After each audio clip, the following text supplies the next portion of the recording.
Okay, so before I start this, let me just get this out of the way. There was this one little line that actually made me cringe, and that was when Gonzo, he looked a bit disappointed and he said, "I wish I had a girlfriend." Dude, you do have a girlfriend! It's Camilla! What the fridge happened to her?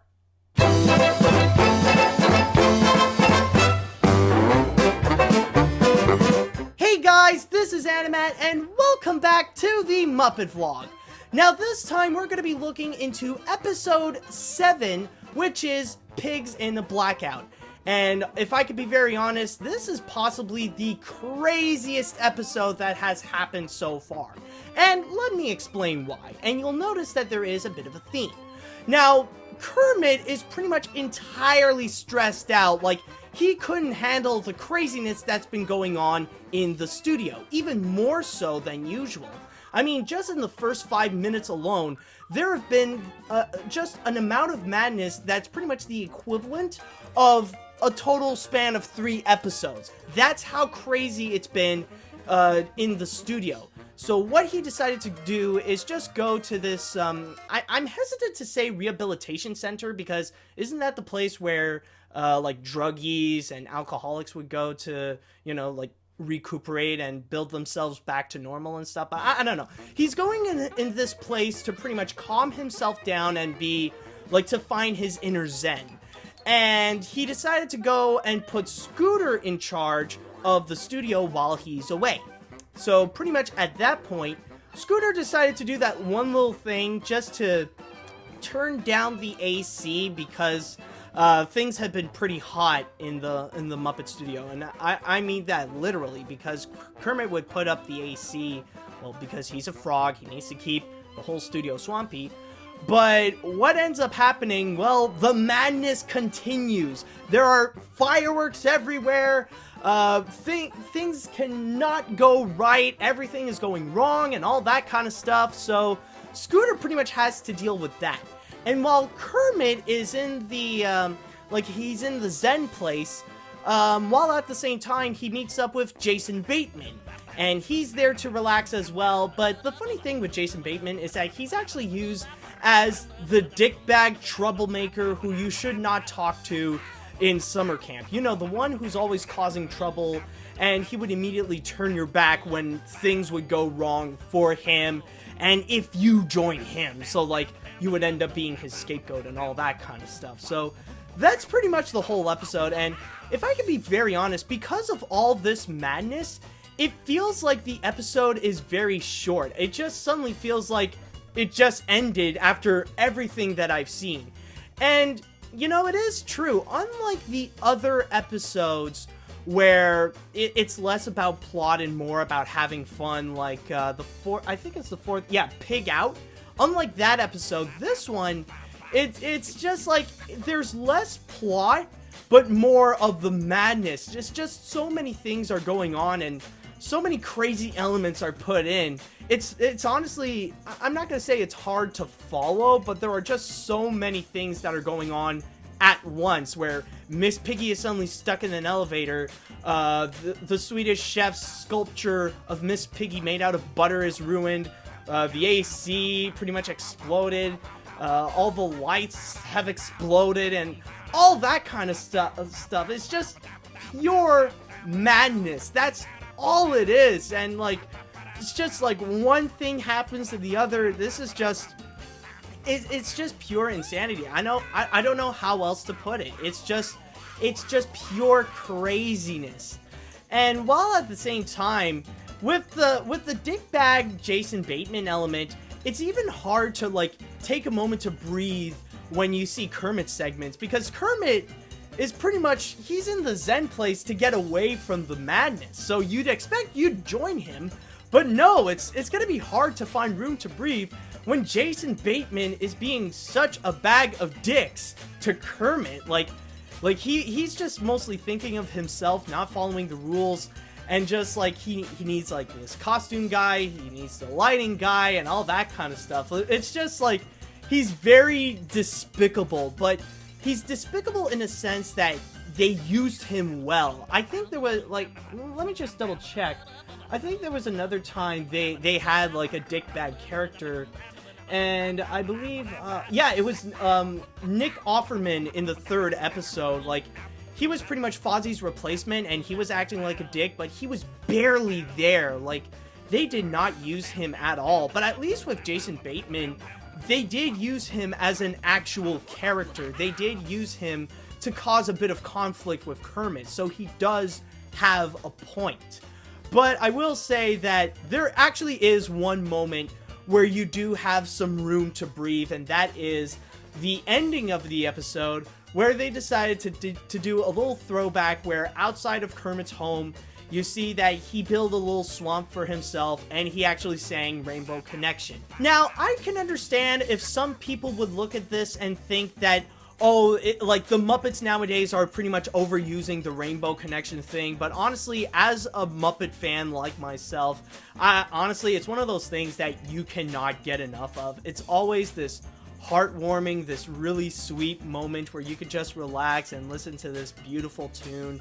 It's just fantastic, especially when you see this old setup and with Kermit with the banjo. It's just definitely fascinating, and even for me, I'll never get enough of this. It's always heartwarming. It's always a tender moment, especially after the time when I actually saw the Muppets live singing in front of me Rainbow Connection. It's one of the greatest moments of my life. I actually cried during that time, and it's one of those moments where I actually do believe dreams do come true. It's just so amazing. I've pretty much had the best Muppet experience out of all of you.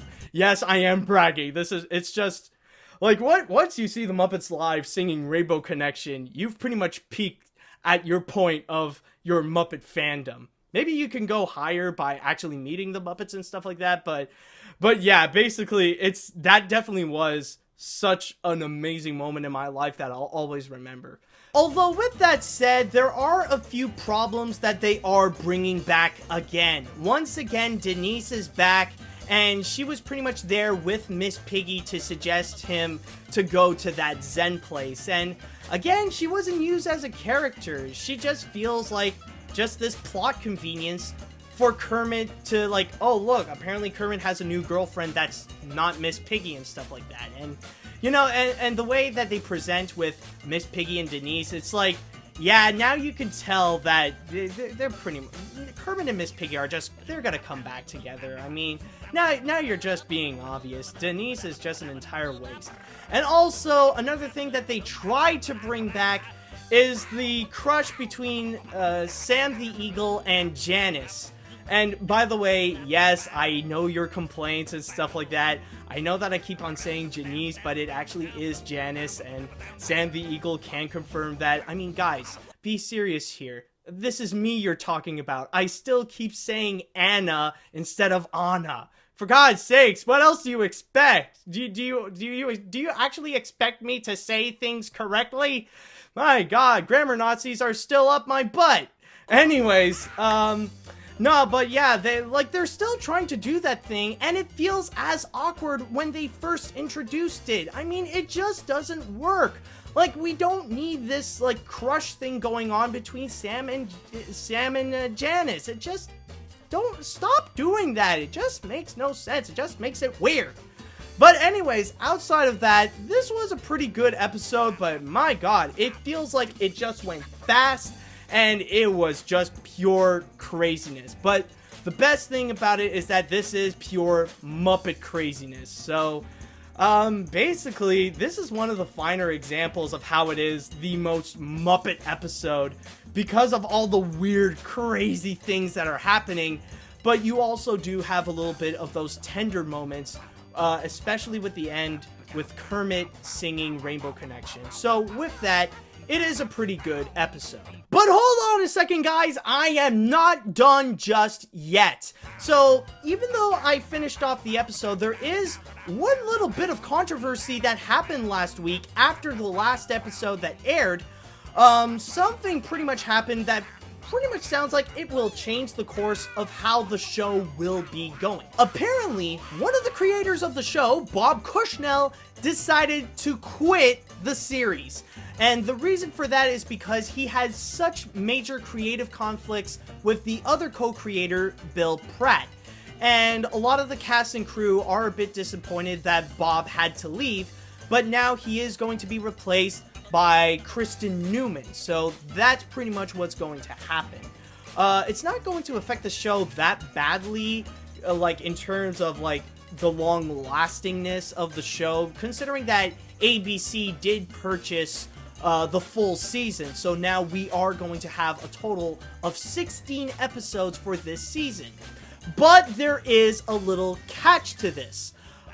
Because of this, the show might have to go a little bit in a reboot mid-season.